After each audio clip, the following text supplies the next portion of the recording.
ಬಾಗಲಕೋಟೆ ಜಿಲ್ಲೆಯಲ್ಲಿ ಕೆಎಸ್ಆರ್ಟಿಸಿ ಸಿಬ್ಬಂದಿಯ ಪ್ರಾಮಾಣಿಕತೆಗೆ ಪ್ರಶಂಸೆ ವ್ಯಕ್ತವಾಗ್ತಾ ಇದೆ. 5 ಗ್ರಾಂ ಚಿನ್ನದ ಸರ ಸಿಕ್ಕಿತ್ತು. ಆ 5 ಗ್ರಾಂ ಚಿನ್ನದ ಸರ ವಾಪಸ್ ನೀಡಿ ಕೆಎಸ್ಆರ್ಟಿಸಿ ಸಿಬ್ಬಂದಿಯೊಬ್ಬರು ಪ್ರಾಮಾಣಿಕತೆ ಮೆರೆದಿದ್ದಾರೆ. ಸುವರ್ಣ ಮಾದರ್ ಎಂಬ ಮಹಿಳೆಯ 5 ಗ್ರಾಂ ಚಿನ್ನ ಅವರು ಬಸ್ನಲ್ಲೇ ಕಳೆದುಕೊಂಡಿದ್ರು. ಗೋರಮಾಳ ಸರ ಅಂತ ಏನು ಕರೆಯಲಾಗುತ್ತೆ ಅದನ್ನು ಬಸ್ನಲ್ಲೇ ಬಿಟ್ಟು ಹೋಗಿದ್ರು.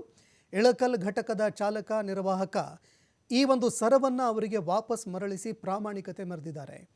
ಇಳಕಲ್ನಿಂದ ಬಾಗಲಕೋಟೆಗೆ ಹೋಗ್ತಾ ಇದ್ದ ವೇಳೆ ಸರ ಕೆಳಗಡೆ ಬಿದ್ದಿತ್ತು. ಗಂಗೂರ ಗ್ರಾಮದ ಸುವರ್ಣ ಮಾದರ್ ಅವರ 5 ಗ್ರಾಂ ಚಿನ್ನದ ಸರ ಬಿದ್ದಿತ್ತು. ಇಳಕಲ್ ಘಟಕದಲ್ಲಿ ಮಹಿಳೆಗೆ ಆ ಸರವನ್ನು ವಾಪಸ್ ಕೊಟ್ಟಿದ್ದಾರೆ ಸಿಬ್ಬಂದಿಗಳು. ಘಟಕದ ವ್ಯವಸ್ಥಾಪಕರ ಸಮಕ್ಷದಲ್ಲಿ ಆ ಸರ ವಾಪಸ್ ಕೊಟ್ಟಿದ್ದಾರೆ.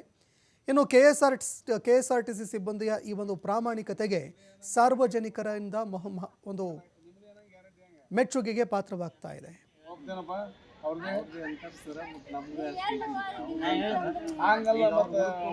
ಒಂದು ಪ್ರೂಫ್ ಬೇಕಲ್ಲ ನಿಮ್ದು ಏನಾಗ ಕೊಡ್ತೇವೆ ನಾವು ಇದೇ ತೊಗೊಂಡು ನಾವೇನು ಮಾಡಂಗಿಲ್ಲ. ನಿಮಗೆ ಕೊಡ್ತೀವಿ ಬಟ್ ಇದಕ್ಕೆ ಆಧಾರ ಬೇಕಲ್ಲ ಏನೋ ನಿಮ್ಗೆ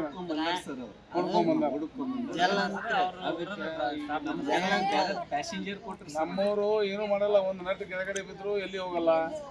ನಮ್ಮವ್ರು ಪ್ರಾಮಾಣಿಕ ಚಾಲಕ ನಿರ್ವಾಹಕರ ಭಾಳ ಶಿಸ್ತಿನ ಸಿಪಾಯಿಗಳ ತಗೊಳ್ರಿ ತಗೋರಿ.